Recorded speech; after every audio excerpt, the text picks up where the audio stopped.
Hey guys, this is John Rivera from the Solid State Gamer bringing you guys another installment in the Quick Look video series. Welcome back. This time we're going Sega Saturn with a European and Japan only release. As you can see, I'm using my Action Replay Forum Plus version 2.02. So this time around we're looking at Deep Fear for the system.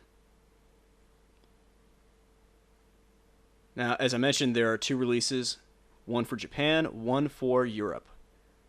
I'm playing the Japanese version, mostly because it's a lot cheaper, and it's not as rare as the European version. Let's get into options. Now, these options right here have to do with the heads-up display elements. I'm going to turn these onto auto. You can either have them toggled on, off, or have them dynamically appear on the screen when the situation calls for it. These two have no auto feature, but they're very necessary, so I'll leave those on. I'm going to leave that off. Audio, pretty self-explanatory. The block air, the whole game takes place underwater in a secret facility. So basically, running out of air is a genuine concern. Also, I need to know how many bullets I have at my disposal for any weapon at any given time. Here we go. New game.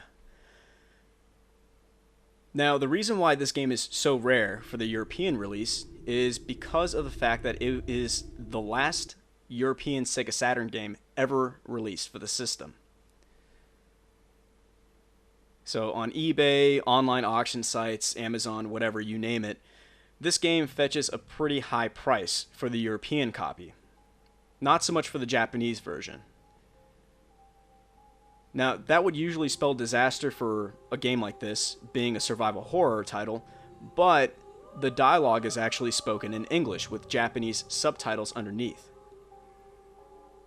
So this game is somewhat import friendly.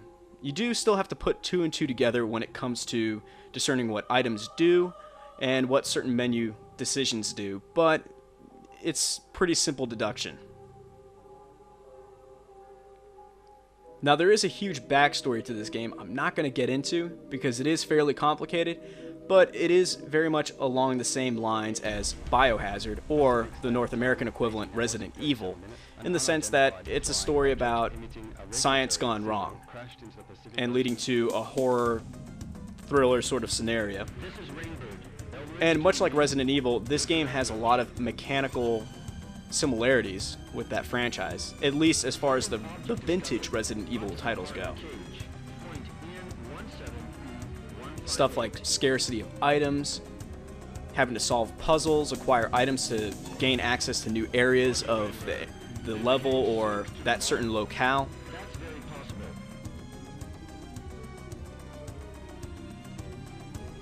Also, the overall presentation of the game is much like Resident Evil with its security camera style perspective, which is in the third person, and with an emphasis on character relative movement with the option to go camera relative, which I'll go into later. This game actually does support the 3D controller.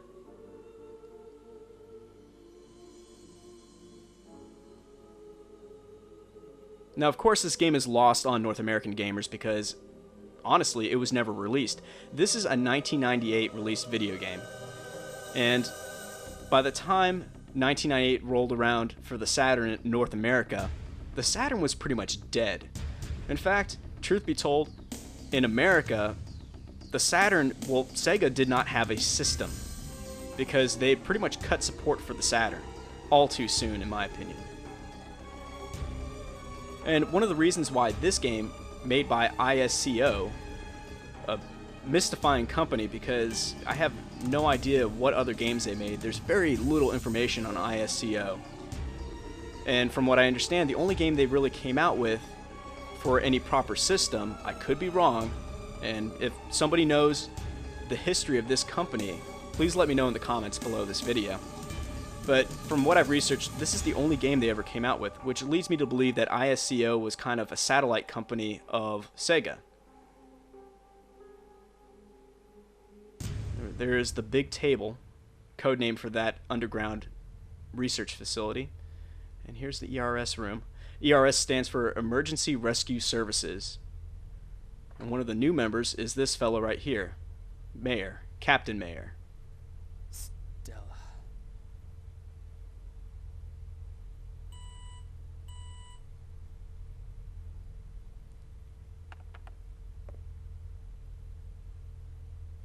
Chief! You don't have to yell, Mookie. I can hear you just fine. It's an emergency. Sharon's drowning in the e-pool. Come quickly. I'm right above you. I'll be right there. Hurry, Chief. And just like Resident Evil, the dialogue is incredibly stilted and poorly voiced. And just like Resident Evil with the voice dialogue, it's just charming in a sense.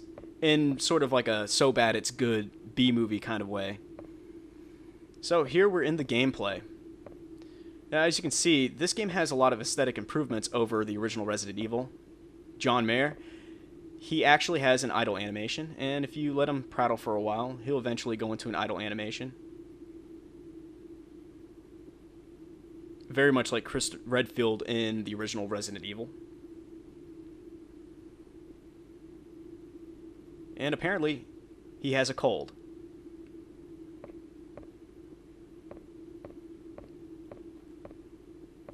So, the overall presentation framework of this game is very much like Resident Evil. Survival horror at its most fundamental.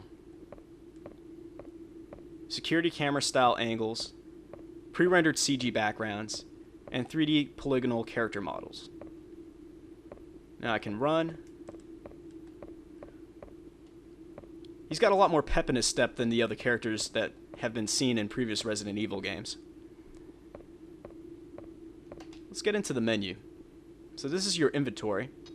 I will say that one aspect of this game that makes it shine over the first Resident Evil is that the item management is a little more logical in a video game sense. So each item takes up a slot, or each item type takes up a slot. So here we have a grenade right here. We have a health spray. Definitely a nod to RE.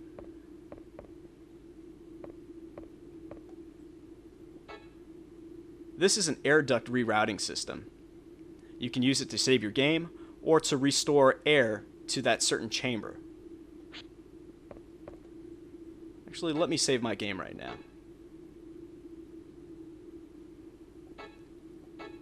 There we go.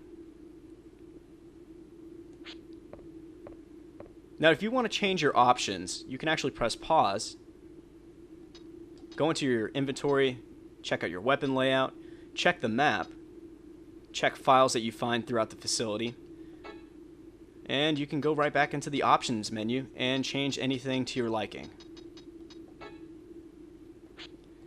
Alright, so I was talking about how this game supports the 3D controller, and it does to great effect.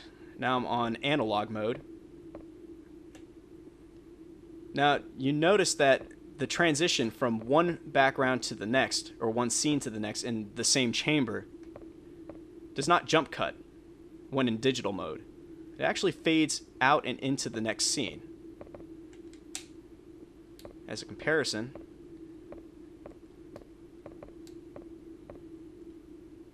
see, there's a jump cut when in digital mode. Another thing about analog mode is that there are no tank controls, or what I guess more well-rounded gamers know it to be character relative movement. So where I aim the analog stick is where John Mayer walks. Compare that to using the D-pad, and I have to rotate him left and right by pressing left and right on the D-pad respectively. Up always makes him walk forward, and down always makes him backpedal.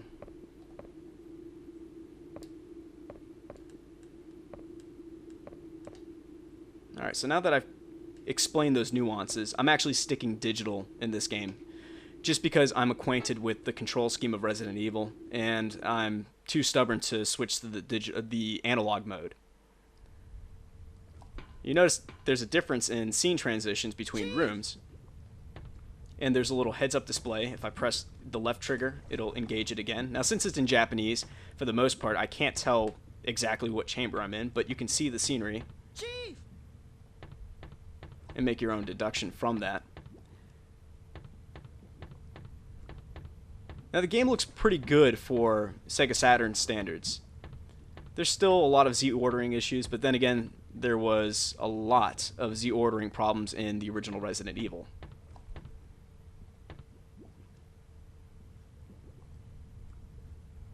Here we have an in-engine exchange between characters.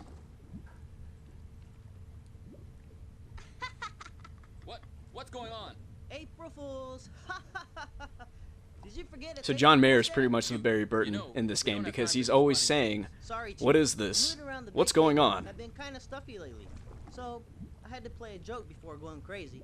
What do you mean, stuffy? You were just transferred here a week ago, so you may not have noticed, but it's been especially stuffy lately. The army people have been really uptight.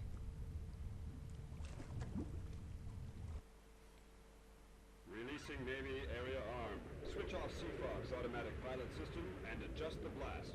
So I suppose a good reason as to why this game was actually made was because of the fact that Resident Evil 2 never saw a Sega Saturn release. Yeah, I wish. Now, this is actually characteristic and significant of the Saturn's failure to rally a resounding third-party support for the system. To be fair, the first 2 years of the Saturn's existence consisted of a very hard fight being fought between Sega and Sony. Obviously, Sony won this battle, but during those first 2 years, there was a huge fight to get a lot of good third-party titles on the system. And we saw a lot of that with the firsts of many franchises, Resident Evil being one of them, Tomb Raider being another one, and another good example would be, well, let's say Wipeout, the futuristic anti-gravity racing game made by Psygnosis. Now, as you know, or if you don't, those 3 franchises would see sequels, but not on the Sega Saturn, with the exception of Wipeout XL, the second Wipeout title in the franchise. That actually saw a Japanese and European release, but not a North American one. I'm specifically talking about the North American market, and this is significant because Resident Evil 2 never saw release, and neither did Wipeout XL in North America, and the same thing goes for Tomb Raider. And some of this has to do with the difficulty of developing titles for the multi-processor architecture of the Sega Saturn, and others have to do with the fact that Sony Computer Entertainment laid a bunch of money on the doorsteps of these development houses, requesting that they make their future installments in these franchises that they've just crafted Sony exclusive intellectual properties. And we saw this with the Wipeout series. Wipeouts 1, XL, and 3 saw release on the Sony PlayStation. Resident Evils 1, 2, and 3 Nemesis saw release on the Sony PlayStation. Very interestingly enough, because Sega's next system, and their last, the Sega Dreamcast, did technically see Resident Evil 3.0, even though it wasn't called Resident Evil 3. I'm of course talking about Resident Evil Code Veronica. Code Veronica was originally supposed to be known as Resident Evil 3, and Resident Evil 3 Nemesis was supposed to be just known as Resident Evil Nemesis. However, in a miraculous goof where nobody remembered this exclusivity deal that they had struck with Sony, they realized, oh crap, we cannot make Resident Evil 3 for the Dreamcast. What are we going to do? Well, we'll make the next logical step the next logical step will be a Sega Dreamcast exclusive, but not a Roman numeral sequel installment to the original IP. We'll leave that to the spin-off, and that's why Resident Evil Nemesis became Resident Evil 3 Nemesis. And with Tomb Raider, the exclusivity deal only lasted so long, as Lara Croft would grace the Sega Dreamcast later on, with Tomb Raider Chronicles, Underground, and I believe there was another title released for the system, but I can't remember what the subtitle of it was. Crash? What happened? We don't know yet. I asked Dubois, the designer, to come too.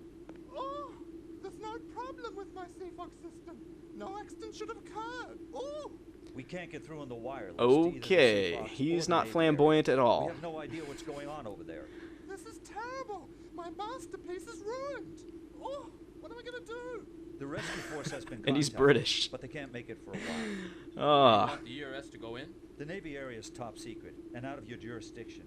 But we don't have a choice. I want the ERS to go check it out in the Little Shark. We're ready to leave any time. Dubois, the Navy area diagram. The Navy area has an emergency pool which you can come out of. First, find Dr. Weisberg. This is the top priority. Next, move the Navy area and connect it to the big table. That'll be all. Copy. Fine. I'll give this to you. It's the Navy area level 1 key. Get ready right away. I'll do my best. So basically, I gotta find out what went wrong on this top secret Navy submarine Understood. known as the Sea Fox. Yes.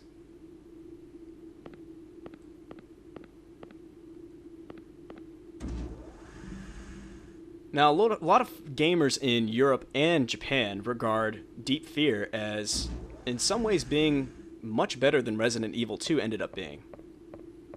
And in some areas, that is actually true, from a mechanical and presentation perspective. Now, as for the game being actually scary, well, I guess that's up to personal taste. I personally don't find this game especially terrifying. There are some times in this game that will get you to jump, but as far as I'm concerned, these instances are few and far between.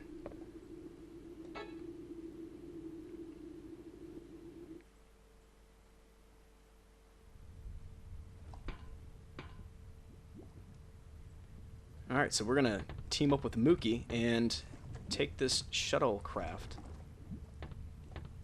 Anytime now. There we go. That was a weird bug. Sharon was worried that you were mad. I'm not mad. More importantly, Mookie, how's the Little Shark? Best conditions. Like the Yankees in '96. Screw the Fine, Yankees. what's up? Sorry guys, We're in I'm the a Navy area. I'm a We're Boston the first to fan. go in. Go Sox. You mean we get to go in and check out the Navy's secret weapons with our own eyes? Hey, this is no joke, Mookie. You've got an important job to do. I'll fill you in later. Alright, I'm gonna skip this if I can.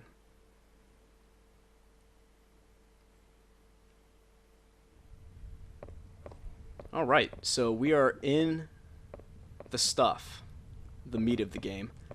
And as you can see, there's a huge number at the upper right hand corner of my screen, and that's how much air is in this chamber. And this will vary from room to room, and sometimes you'll start out in a chamber in which the air level is at a critical point, like right here.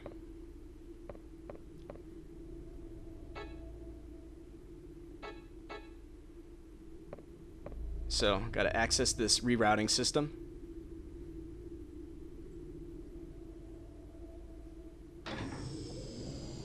And that will siphon oxygen to this chamber, giving me a little extra time. Again, I can also save my game at these kiosks.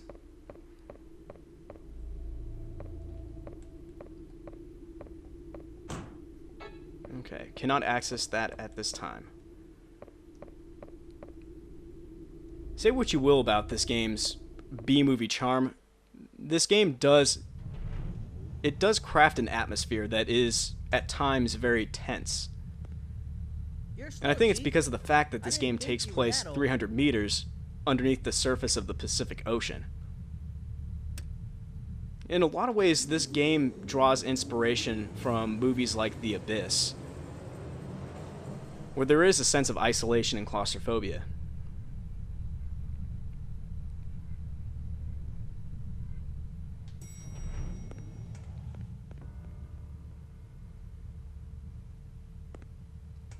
I will say that the pre-rendered CGI in this game has not aged particularly well. It's more on par with games like Enemy Zero, but even that is giving it too much credit. Kill me, please. What? Kill me, please. Foreshadowing?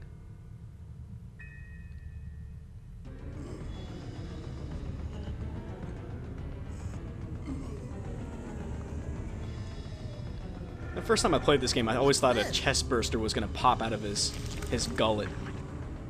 But no, he just mutated.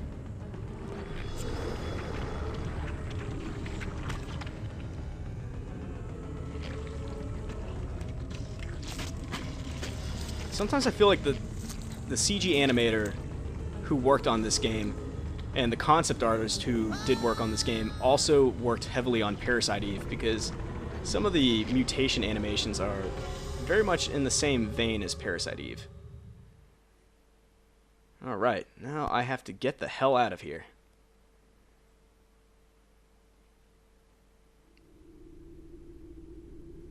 I have a gun.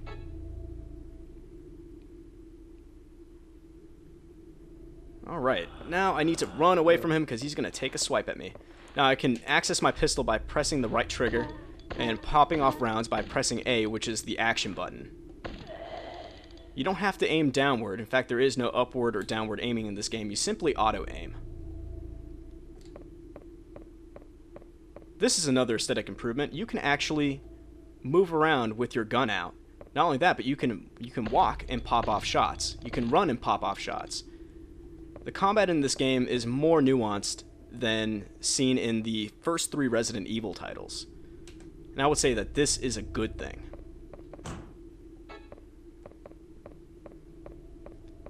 Alright, now I need to get to safety before the air supply runs out. That's where I just came from.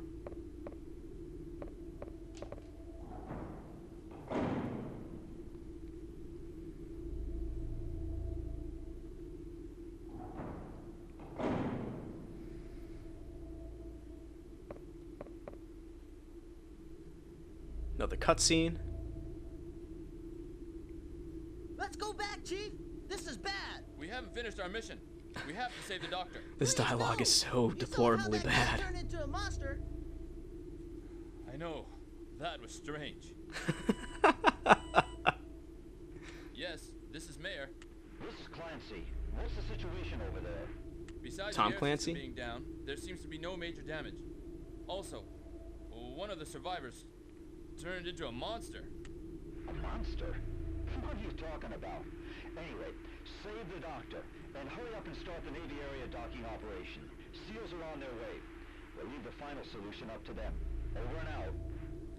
I love how Clancy, his boss, completely dismisses his statement Okay, about I'll there do it. being I'll do mutating it. monsters But on from the condition humans. that you give me my vacation 1 week earlier.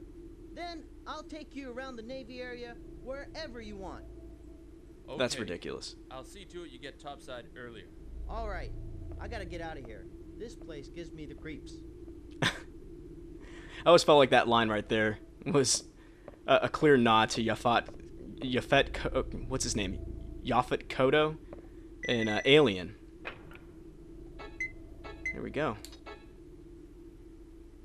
So this is a weapons locker. It's pretty much your universal item box. You can pull out bullets from the locker and you can switch out weapons. So the cancel button is my run button. Let's take this opportunity to show you what you can actually do with your weapon out. So obviously I'm strafing around, backpedaling. With my gun out, if I press B and down while holding down B, my character will dodge back. This is a weird quirk. If you just tap it while holding down B, he kind of lurches forward. Kind of weird. But this agency affords you the ability to really combat monsters in close-quartered environments with relative ease. The monsters get more difficult to fight in future sections, but having this agency is really helpful. And truth be told, when you pull out your weapon, you will automatically snap to the closest target.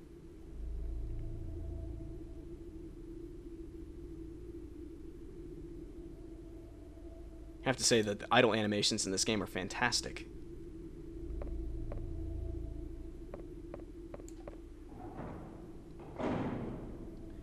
So no matter where you are in this game, you are always on a clock, because the air supply is thinning as time progresses.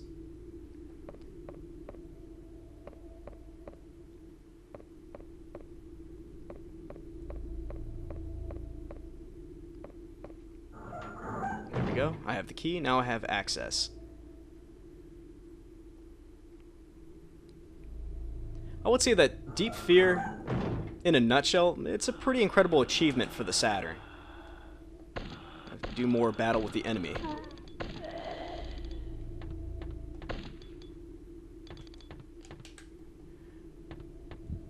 Now, as you can see, I am running out of air right now.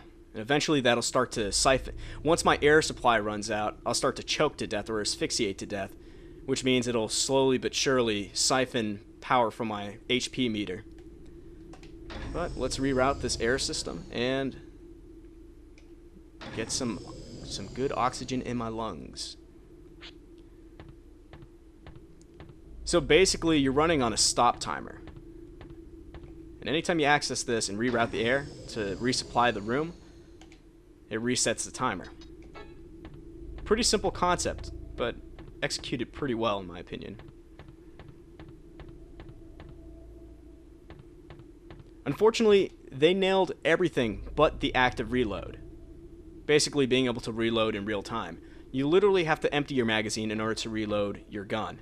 Now I know what you're thinking, that lower ammo counter at the right hand corner of the screen indicates that I have 79 bullets at my disposal, but every 12 rounds, John Mayer will have to reload. It's also a slow firing handgun. You will eventually get access to more advanced weapons as you progress throughout the game, but for this little expository section, you're pretty much stuck with the handgun.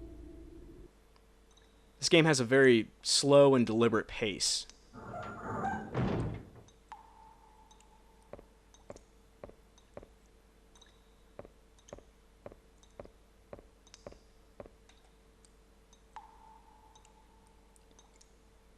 I think this game made a very smart move by not having a soundtrack in it because of the fact that just the ambience, the sound montages that you see, or hear, I'm sorry, that you hear in this game, they pretty much bring home the notion of solitude and isolation.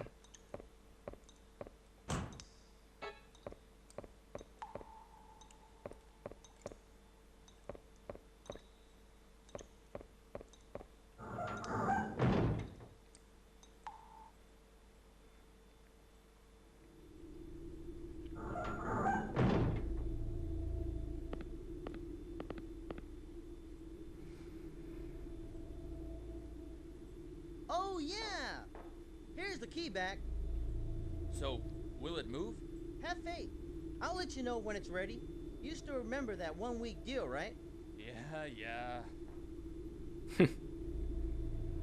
Oh, Mookie.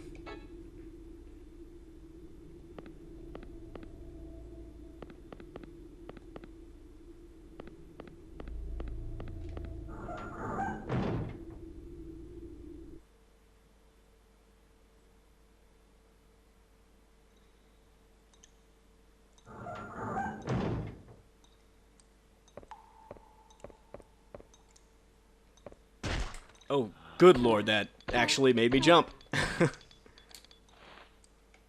There's me fainting back so that way I can get another shot at him. Now, just like Resident Evil, you can tell that you've successfully incapacitated and killed an enemy because they start bleeding profusely.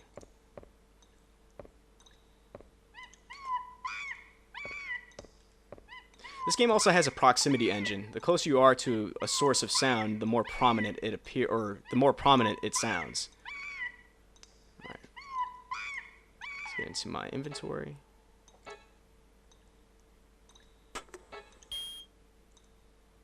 Alrighty.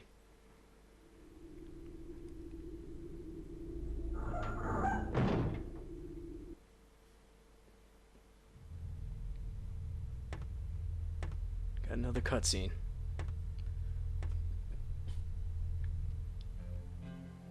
Yeah, I have to say that the CGI in this game looks pretty rough. And there's something going on with the compression of it. You see all these pixelated dots about certain colors that display on the FMV. Head researcher? Hey, can you hear me?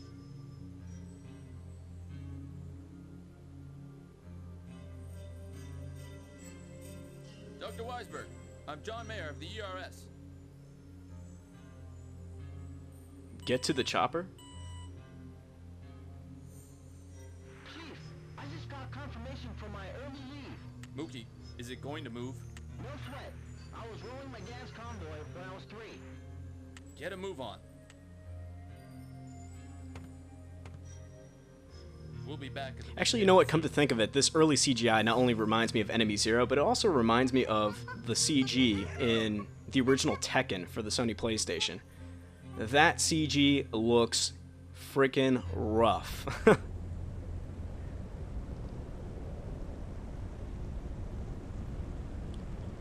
So from what I understand, moving this facility means that we're going to be able to make it back to the headquarters.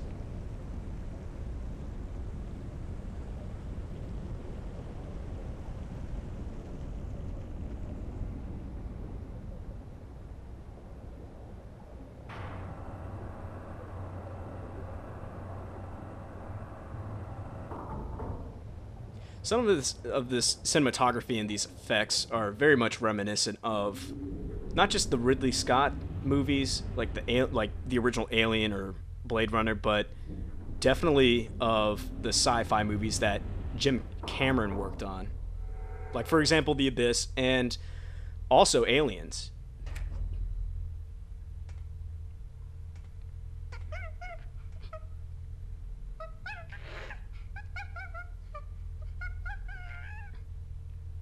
Whoa, your boyfriend?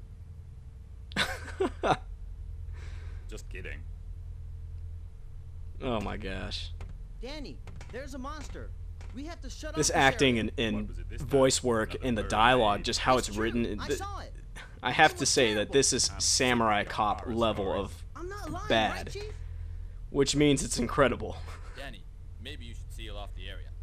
Well, I took care of the monster. Maybe you caught pressure psychosis. That's Dr. what I think. Weisberg, I'll go to Commander Clancy's room.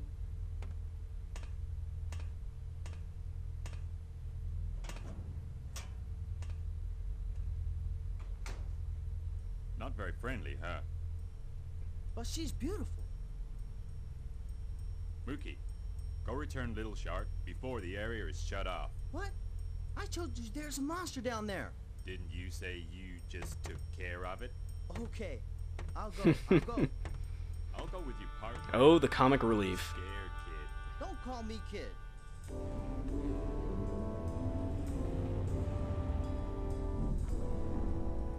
Now, this is actually a 2-disc game. I'm actually surprised that I forgot to mention this. But yeah, this game is comprised of 2 discs. And the main reason why is because there's a lot of CGI in this game. And there are quite a few locations that you'll visit throughout the course of your adventure.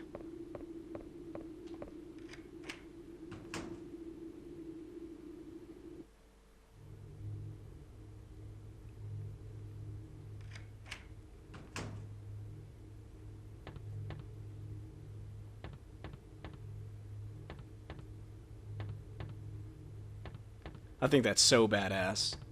The agency that you have in this game is pretty incredible.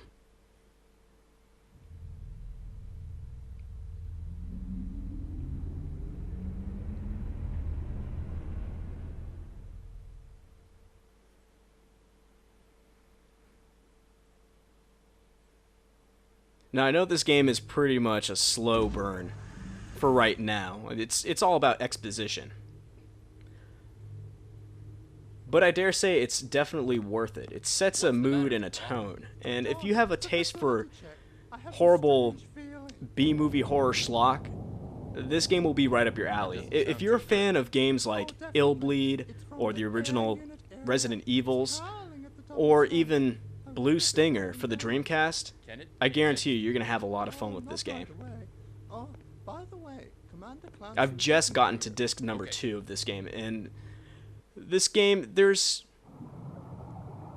some freaky deaky moments in this game, but it's a game that I would say takes itself a little too seriously, but I think that works in the game's favor because it comes off as being endearing. I think that was the same guy who was knocked out or shot.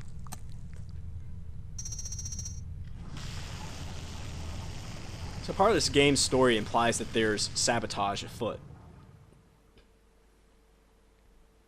Sabotage? Betrayal? In a survival horror game? That sounds familiar.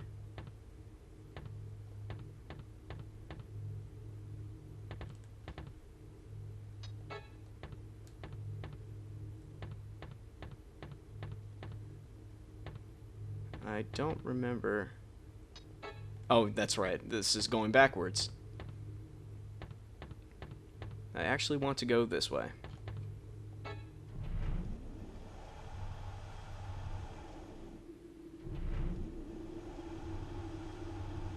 I've always wanted to do a live stream with this game being played.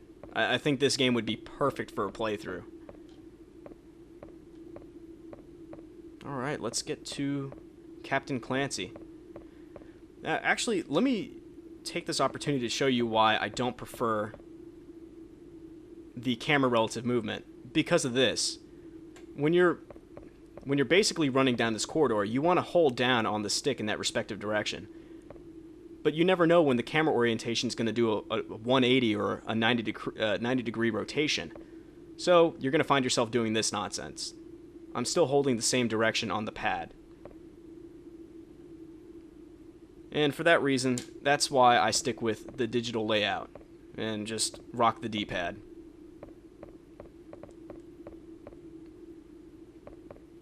And I just came from there.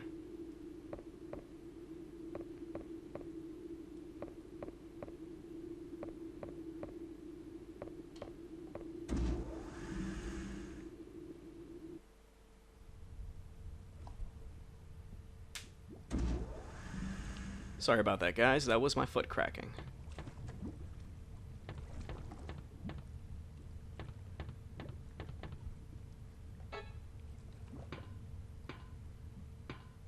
I will say that the animations in this game are pretty fluid. There are very few inconsistencies when it comes to the frame rate of the animations.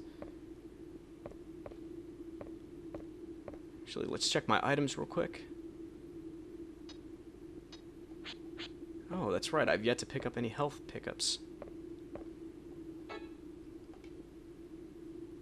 There we go. That's a minor healing spray kit. Whoops, did not mean to do that. Sorry about that, folks. So this is like a never-ending supply of minor healing spray kits. That just indicated that I have the max amount of that particular item in my inventory. I think having just one item profile take up one slot is a very smart move in terms of inventory management.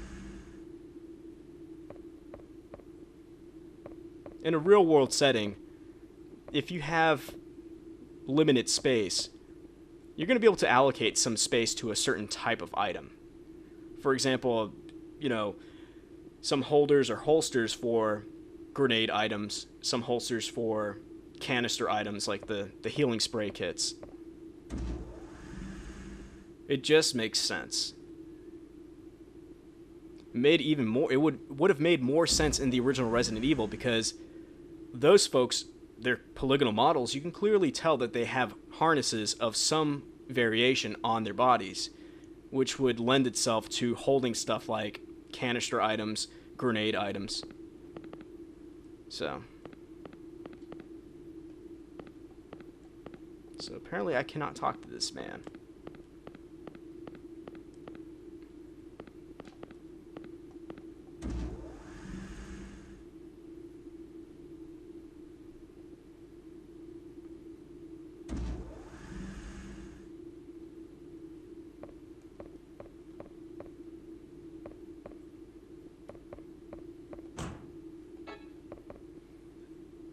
Huh. Curious. That's where I just came from. Supposed to meet them in an office, and I can't remember where exactly that is. Please forgive me.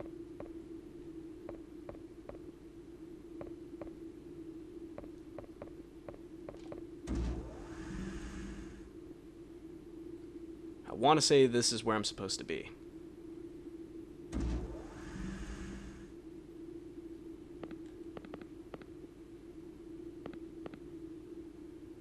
Or not. Well, shoot, if I can't find where I'm supposed to be, I might have to cap this one off early. I am running on 40 minutes after all. Then again, this is just a quick look of what you can expect in this game. I will say that this game is kind of a slow burn. It takes commitment and diligence. But it is a pretty enjoyable survival horror romp.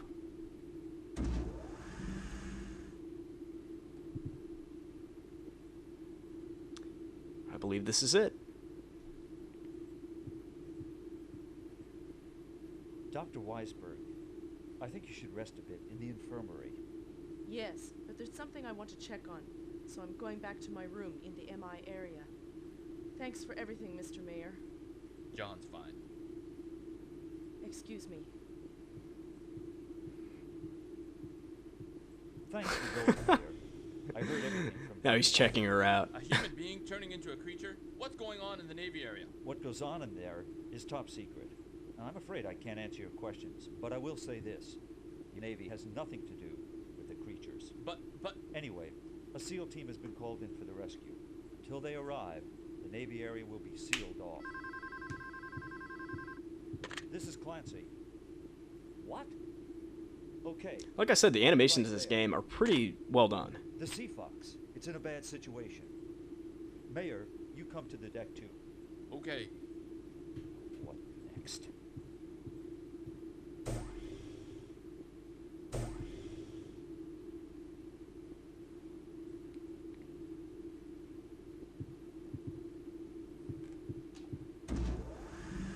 To be honest, I'm actually kind of upset that this never got a North American release. I mean, this is exactly what the doctor ordered. I mean, I could have definitely used a survival horror game for the Saturn. Because Resident Evil for Saturn was just not enough.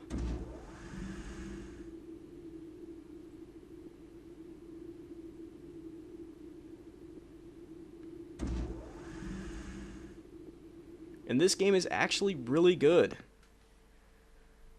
Like I said, there's a lot of mechanical improvements to the formula that were pretty much overlooked in subsequent releases of survival horror games in this format. I mean, it took 3 games in the Resident Evil franchise to start doing stuff like quick turns and auto aiming and stuff like that. Torpedo will be launched in less than 10 seconds. Oh It has shit. a sonar tracking device.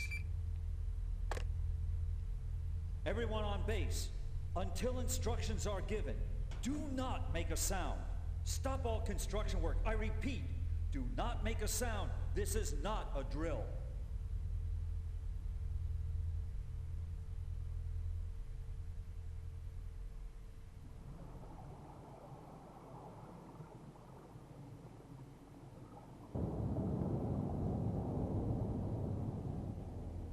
What's that sound? By the way, the lip sync is pretty bad. But this was par for the course for game development back in the 90s. You either had poorly animated lip sync, or you had poorly acted live action FMV. So pick your poison. I'd prefer the CG over the live action. Unless it's Resident Evil, because that was... Man, it wasn't good, but boy was it dumb.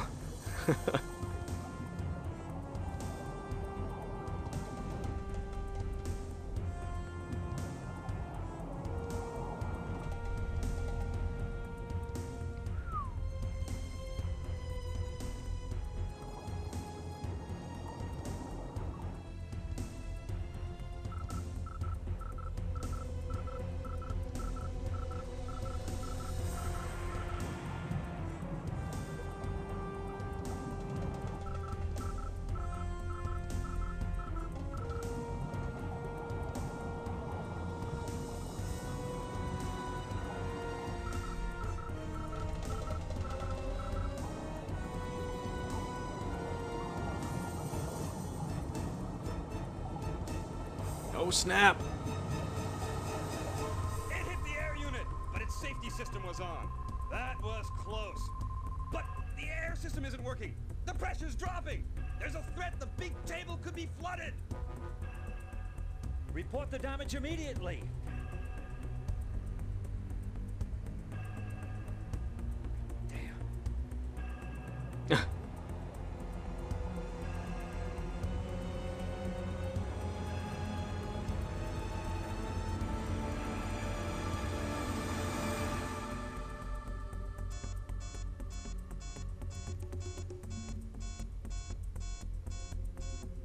Oh, geez. Commander, the Sea Fox missile hatch is... What? This is an ROV picture. The Poseidon could be launched at any moment. Someone is operating it from inside. Nuclear terrorists?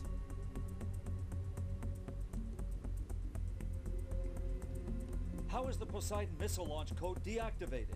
2 keys must be entered within the Sea Fox command room. Has the SEAL team arrived yet? The Coast Guard has I like the arrived. random English It'll and be the a while Japanese before the subtitles. DSRV arrives. We don't I have like a that. minute to That's spare. pretty good. Mayor, you were a SEAL Team 6 member, right? Didn't you have training in decoding nuclear missile launches? Yeah, but I'm sorry, we don't have any time. Get aboard the Sea Fox and take care of the situation. Go now! but Your submarine should be able to dock with the Sea Fox. Just in case, I'll give you this. It's a standard weapons storeroom pass card. If something happens in the Sea Fox, use this to get a weapon. Good luck. Oh, snap. It's an M16. Now it's real.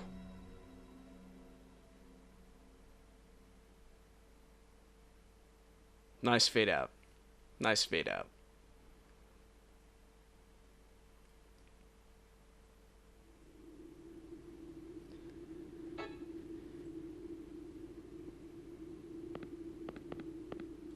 Alright, let's see if I can get any further in this game.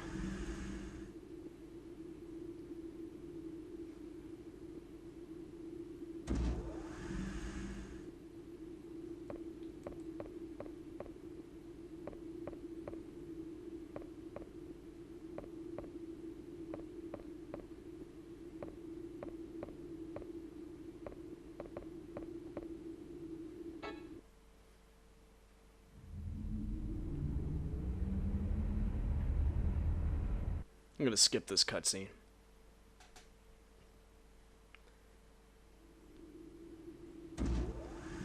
Damn, it's a shame that this game never came out. There could have been a big to-do about this title, but I guess that's how it goes sometimes.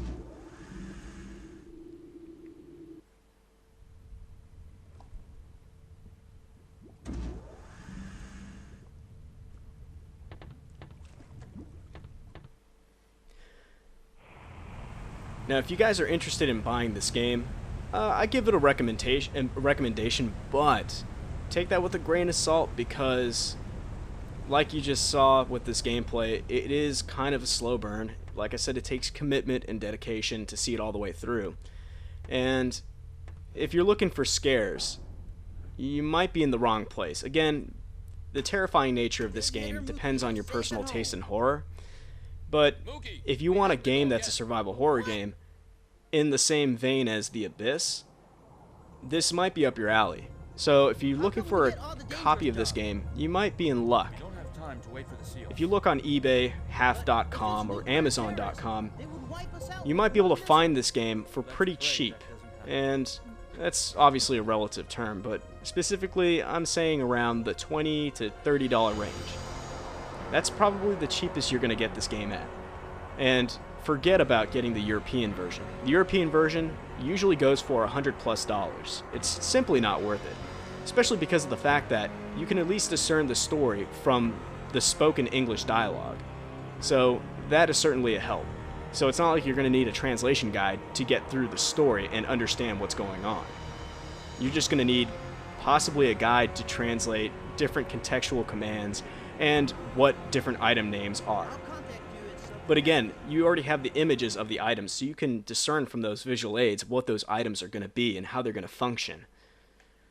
Obviously, the bottle, the spray bottle with the red or blue cross, is going to heal your life. And pertinent menus that have critical information are displayed in English. So, I highly recommend buying the Japanese version if you are willing to take the plunge. No pun intended.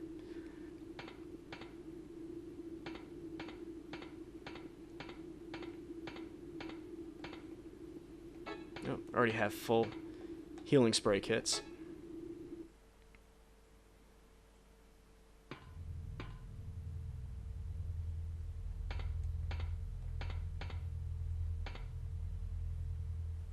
Oh, here we go.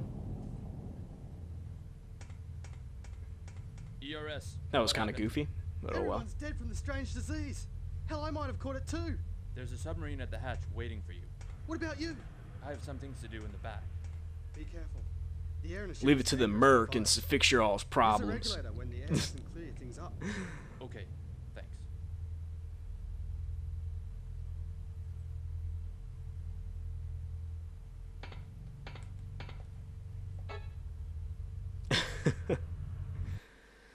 We're now boarding the Sea Fox, the naval submarine. Oh, wow. Oxygen levels are drastically low in this environment.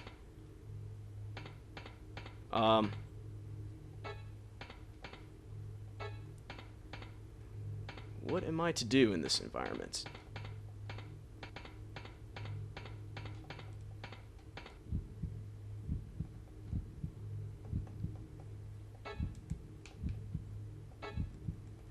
I am about to die.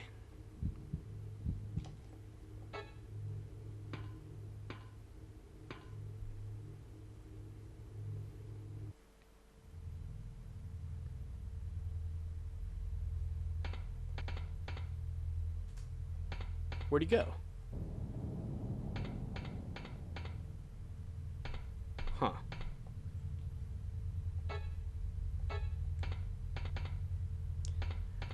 Well, that is a bummer.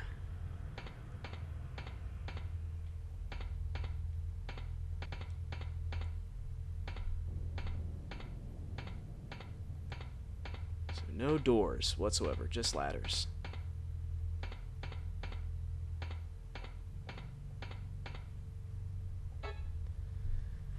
All right, let's try this again.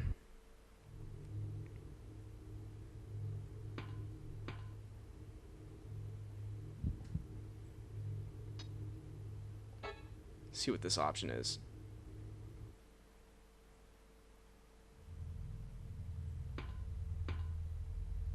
Okay, this is more like it.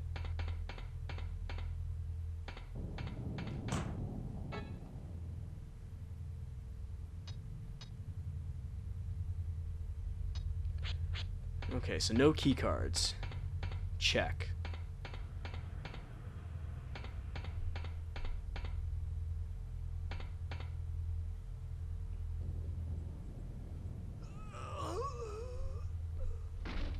Oh, shoot. He's changing.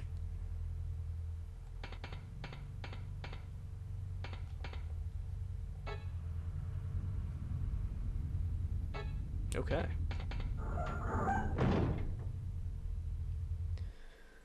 Well, down one survivor, up a key. Not too bad.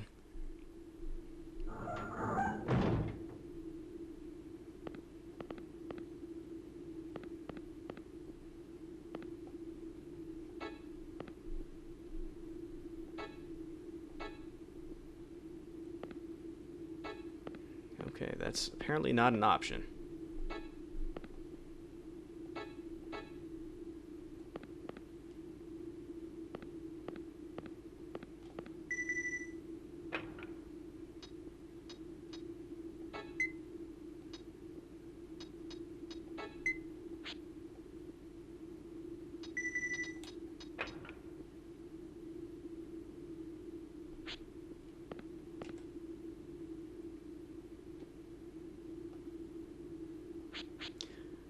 Many apologies for this.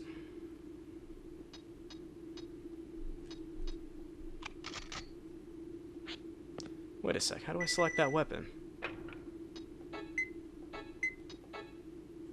There we go.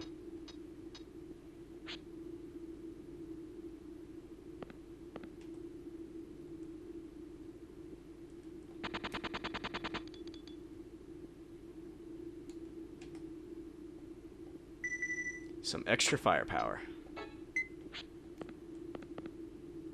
I will say that it, from the outset, seems a little cheap that you can basically get infinite ammo if you know where to look, but I would say that the trade-off is the fact that you have limited air supply. So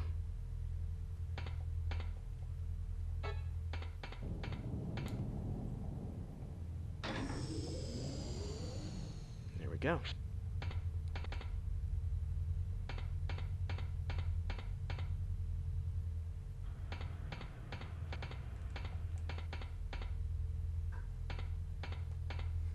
Nope, not the way.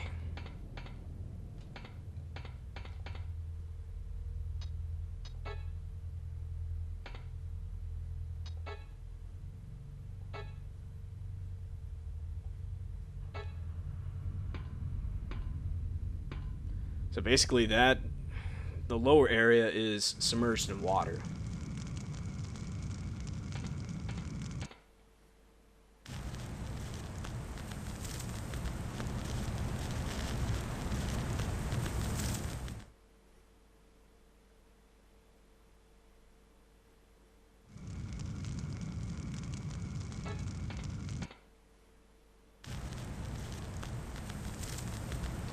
Yeah, so this avenue is out of the question.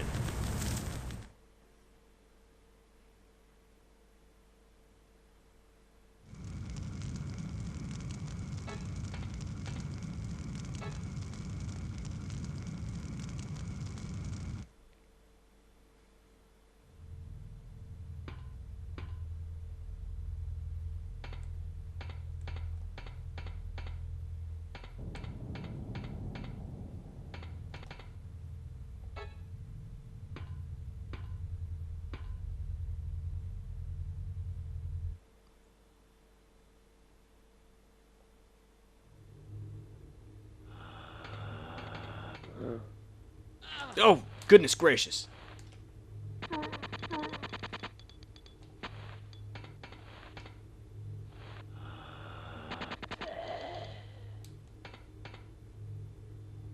Okay, you're dead.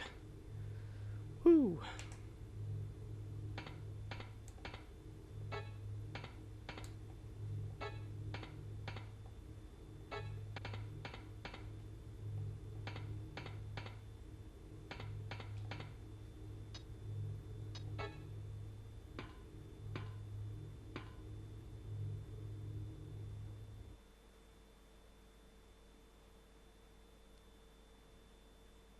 Well, hopefully you guys have been given some sort of inkling as to how this game functions.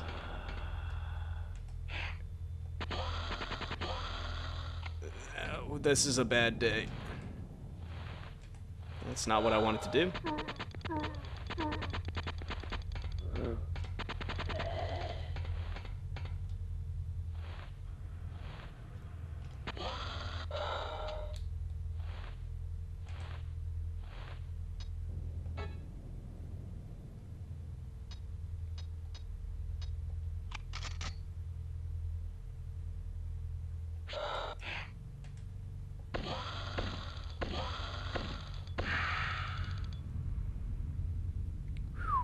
That was close.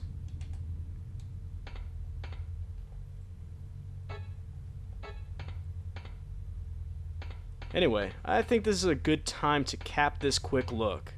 Hopefully you guys, like I said, have some sort of inkling as to how this game mechanically functions, what you guys can expect in this game. I said it once before, I'll say it again, this game is kind of a slow burn, but it's a nice, moody, dark, secluded atmosphere. It is creepy at times.